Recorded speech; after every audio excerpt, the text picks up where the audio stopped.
Assalamualaikum warahmatullahi wabarakatuh. Selamat pagi, soleh-soleha kelas 5. Apa kabar semuanya? Semoga semua dalam keadaan sehat, kuat, dan semangat. Itu kalian perlukan agar selalu bisa belajar dengan sebaik-baiknya. Jangan lupa ya, selalu cuci tangan, jaga jarak dengan teman kalian, jangan keluar rumah jika tidak terlalu penting. Karena kalian harus menjaga kesehatan agar tidak tertular virus COVID-19.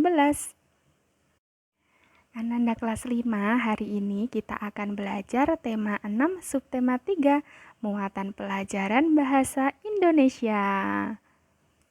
Kalian siapkan buku pena kalian ya, dan alat tulis kalian. Seperti biasa ya, sebelum belajar jangan lupa kita berdoa dulu agar apa yang kita lakukan hari ini selalu bermanfaat dan juga selalu lancar ya. Berdoa bersama-sama. Bismillahirrohmanirrohim.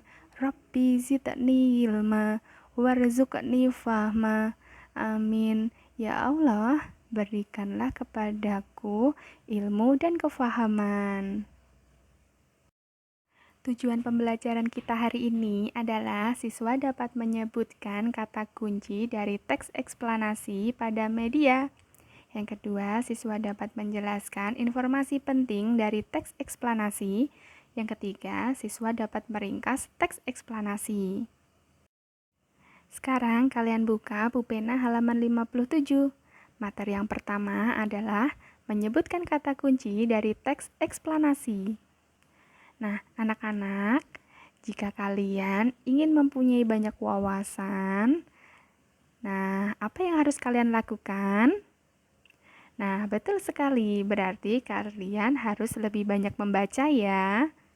Dari buku-buku yang kalian baca, otomatis kalian akan memperoleh informasi sebanyak-banyaknya dari buku tersebut. Biasanya informasi apa ya yang bisa kalian dapatkan? Kemudian, dari sumber manakah ya informasi itu kalian dapatkan? Nah, sumber informasi yang bisa kalian peroleh bisa dari buku pelajaran seperti buku pena sekarang ini loh. Nah, kemudian kalian juga dapatkan informasi dari ensiklopedia. Kemudian kalian juga bisa mendapatkan informasi dari koran, majalah, buletin. Kemudian sumber informasi yang lain bisa berupa media elektronik. Manakah sumber informasi yang sering kalian gunakan? Nah, kali ini kita akan menambah wawasan kita mengenai benda-benda yang mudah dan sulit dalam menghantarkan panas. Ingat, kita dapat mengingat informasi suatu teks dengan mengetahui kata kuncinya. Nah, pertemuan yang kemarin atau sebelumnya kita sudah mempelajari tentang kata kunci ya. Nah, sekarang kita ingat kembali. Siapa yang masih ingat kata kunci itu apa? Apa ya yang dimaksud dengan kata kunci itu? Nah, betul sekali ya, kata kunci itu adalah kata penting dan yang sering muncul dalam suatu teks. Mungkin ketika kalian sedang membaca buku atau sedang mencari informasi dalam suatu teks, biasanya kalian akan menemukan kata kunci yang sudah dipahami maknanya dan juga ada kata kunci yang belum kalian pahami maknanya. Kalian dapat menemukan atau mencari makna kata kunci yang belum kalian pahami dengan menggunakan KBBI. Kamus Besar Bahasa Indonesia.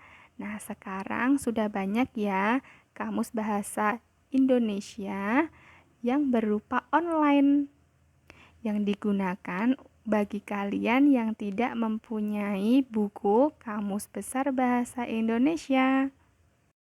Perhatikan teks berikut ini ya, Bu Pena halaman 58. Kita akan mencoba mencari kata kunci dari paragraf ini ya. Benda-benda konduktor. Pernahkah kamu merasakan panas pada gagang sendok stainless steel yang dimasukkan ke dalam cangkir berisi air panas? Mengapa gagang sendok menjadi panas? Gagang sendok menjadi panas karena terjadi perpindahan energi panas dari air panas ke gagang sendok. Energi panas berpindah dari benda yang bersuhu tinggi ke benda yang bersuhu rendah. Kita coba cari yuk kata kuncinya, kata yang sering muncul dalam paragraf ini. Coba kalian tebak, apa ya? Nah, sekarang coba perhatikan ya, kata apa yang sering muncul. Nah, coba perhatikan untuk kalimat yang pertama. Wah, ternyata ada 2 kata panas di dalam kalimat pertama. Kemudian di kalimat yang kedua, ternyata muncul lagi kata panas. Kalimat yang ketiga, wow, ada 3 kata panas. Yang kalimat yang terakhir ternyata muncul lagi kata panas ya. Berarti kata kunci yang sering muncul adalah panas. Apa ya artinya kata panas? Ada yang tahu tidak? Jika kalian tidak mengetahui artinya atau makna dari kata panas, kalian bisa mencari di dalam apa tadi? Nah, betul ya. Kalian bisa mencarinya dari buku Kamus Besar Bahasa Indonesia. Bisa dari buku, bisa melalui online ya. Nah, sekarang di sini Ustazah akan mencontohkan jika kita mencari kata kunci atau makna dari kata kunci panas dengan menggunakan KBBI online. Ingat ya, ketika kalian sedang menggunakan internet, harus dengan dampingan dari orang tua. Nah, kalian coba masuk ke dalam situs KBBI. Nah, kemudian kalian tinggal ketik saja kata kunci apa yang ingin kalian cari maknanya. Nah, di sini langsung Ustazah klik kata panas ya. Nah, ternyata muncul maknanya banyak sekali di situ. Nah, kita gunakan untuk baris yang mana ya? Apakah 1, 2, 3, atau 7? Karena berdasarkan teks yang tadi kita baca, paragraf tadi ya yang kita baca, di situ membahas tentang gagang sendok yang menjadi panas ketika kita pegang, kita juga ikut merasakan panas. Jadi, makna yang kita ambil adalah untuk bagian atas ini ya. Artinya, terasa seperti terbakar atau terasa dekat dengan api bersuhu relatif tinggi. Nah, kita ambil untuk makna yang pertama ini ya. Ingat, ketika kalian mencari makna dalam kamus, kalian harus sesuaikan dengan teks atau paragraf yang kalian baca tadi. Nah, jadi kata kunci yang kita temukan tadi adalah panas. Makna kata kunci panas adalah terasa seperti terbakar atau terasa dekat dengan api bersuhu relatif tinggi. Nah, dari kata panas tadi, kita bisa menggunakan atau kita bisa membuat sebuah kalimat. Contohnya seperti ini. Tanganku terasa panas setelah menyentuh gagang panci itu. Nah, seperti itu ya, Ananda. Materi yang kedua, kalian buka Bu Pena halaman 60. Menjelaskan informasi penting dari teks eksplanasi. Ayo, ingat kembali ya cara menggali dan mengetahui informasi penting dari suatu teks. Selain membaca dengan cermat, cara lain yang dapat kalian lakukan adalah dengan membuat sebuah pertanyaan. Kamu dapat membuat pertanyaan pada masing-masing paragraf ya dengan menggunakan kata tanya 5W plus 1H ya. Apa? Di mana, siapa, kapan, mengapa, dan bagaimana. Namun pertanyaan tersebut harus sesuai ya dengan isi teksnya agar kalian lebih mudah untuk mencari jawaban pada teks tersebut. Perhatikan teks berikut ini ya. Panas matahari merupakan salah satu contoh kalor yang dapat dimanfaatkan dalam kehidupan manusia. Panas matahari dapat dimanfaatkan sebagai sumber energi alternatif dalam kehidupan. Pemanfaatan panas matahari dapat membantu mengatasi permasalahan listrik di daerah atau desa terpencil dengan menggunakan panel surya. Panel surya merupakan lempengan besi atau bahan lain yang mengilat. Panel surya dijadikan sebagai sarana untuk menangkap panas matahari dan mengubahnya menjadi listrik. Sekarang kita mulai ya membuat pertanyaannya. Coba sekarang perhatikan untuk kalimat yang pertama. Panas matahari merupakan salah satu contoh kalor yang dapat dimanfaatkan dalam kehidupan manusia. Kita coba ya membuat pertanyaan berdasarkan kalimat tersebut. Nah, contoh pertanyaannya, apa sumber kalor yang dimanfaatkan? Jadi, jawaban dari pertanyaan apa sumber kalor yang dimanfaatkan? Berarti jawabannya adalah panas matahari. Sekarang kalian coba perhatikan untuk kalimat yang ketiga ya. Pemanfaatan panas matahari dapat membantu mengatasi permasalahan listrik di daerah atau desa terpencil dengan menggunakan panel surya. Nah, kita buat pertanyaannya ya. Apa manfaat panel surya? Nah, jawabannya adalah mengatasi permasalahan listrik di daerah atau desa terpencil. Kemudian kalian perhatikan untuk kalimat yang terakhir. Panel surya merupakan lempengan besi atau bahan lain yang mengilat. Panel surya dijadikan sebagai sarana untuk menangkap panas matahari dan mengubahnya menjadi listrik. Nah, berarti pertanyaannya bisa kita buat seperti ini ya. Bagaimana cara panel surya menghasilkan listrik? Nah, jawabannya adalah lempengan besi yang mengilat menangkap panas matahari kemudian mengubahnya menjadi listrik. Nah, berdasarkan jawaban yang sudah kita buat tadi, kemudian kita merangkainya ya menjadi sebuah paragraf. Panas matahari dapat digunakan untuk mengatasi permasalahan listrik di daerah atau desa terpencil. Salah satu caranya adalah dengan memanfaatkan panel surya yang menyerap panas matahari tersebut menggunakan lempengan besi untuk diubah menjadi listrik. Nah, paragraf ini disebut dengan informasi penting. Nah, berarti kita sudah menemukan ya informasi penting dari paragraf tadi. Nah, sudah paham kan anak-anak? Kalian buka buku pena halaman 65, meringkas teks eksplanasi. Nah, pertemuan yang sebelumnya kita sudah belajar ya tentang sebuah ringkasan. Nah, sekarang Ustazah ingin tanya lagi, ringkasan itu apa ya? Nah, betul sekali, ringkasan itu adalah intisari dari sebuah teks atau dari suatu teks. Ingat ya, intisari. Intisari berarti hanya pokok-pokoknya saja yang terdiri atas pokok pikiran pada tiap paragraf. Nah, langkah-langkahnya apa ya untuk membuat sebuah ringkasan itu? Yang pertama adalah kalian harus membaca teks tersebut dengan saksama. Kemudian yang kedua, kalian mengidentifikasi pokok pikirannya ya. Berarti kalian harus mencari pokok pikiran dalam setiap paragrafnya. Ingat, dalam satu paragraf itu hanya satu pokok pikiran ya. Bisa terletak di awal paragraf, bisa terletak di akhir paragraf, bisa terletak di awal dan akhir paragraf. Kemudian yang ketiga, setelah kalian menemukan pokok pikirannya, kalian kemudian menulis pokok pikiran tersebut. Yang keempat, merangkai pokok pikiran tersebut menjadi paragraf yang padu. Perhatikan contoh berikut ini. Tinggi Menara Eiffel yang selalu berubah.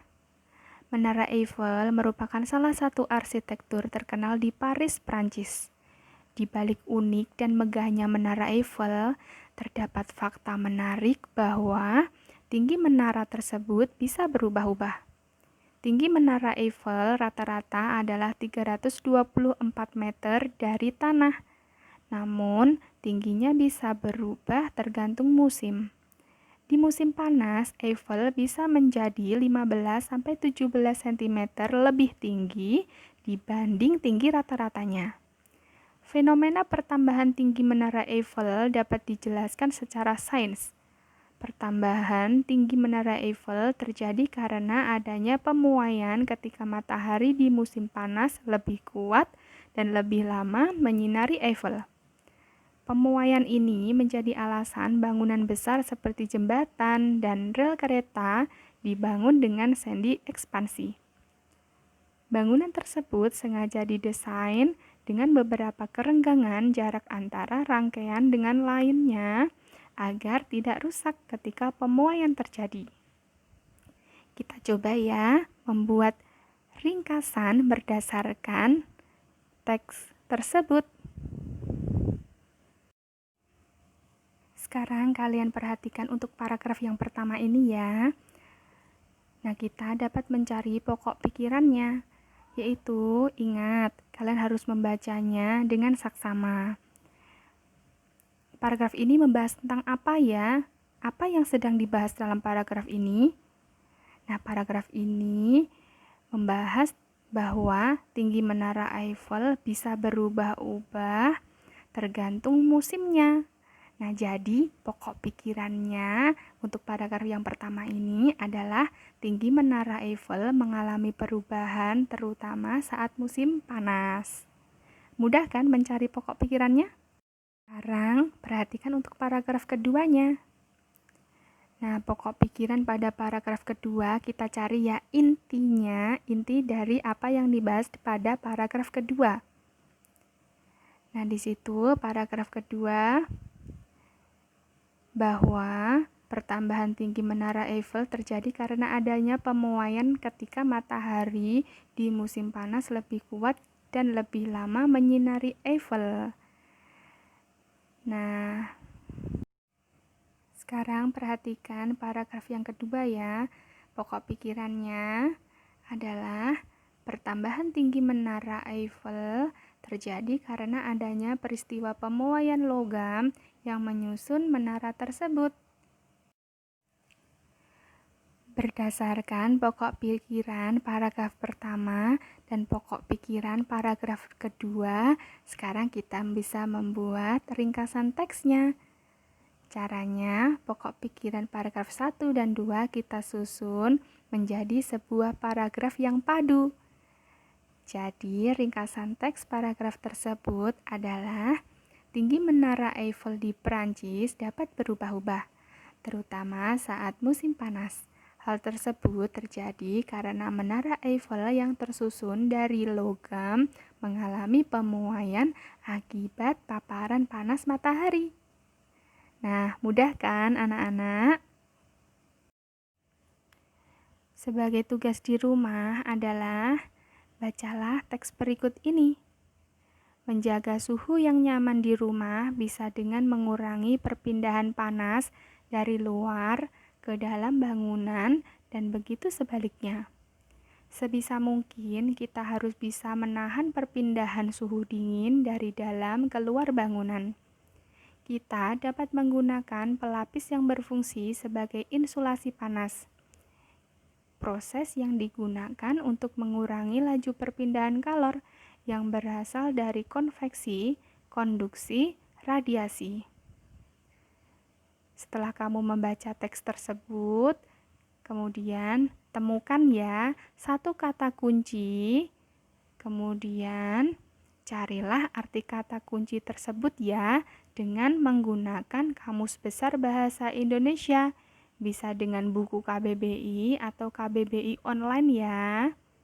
Kemudian setelah itu kamu buat 2 kalimat pertanyaan sekaligus 2 kalimat jawaban berdasarkan kalimat pertanyaan yang sudah kamu buat tadi.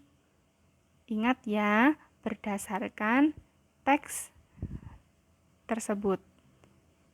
Kemudian setelah itu Kalian temukan informasi pentingnya ya.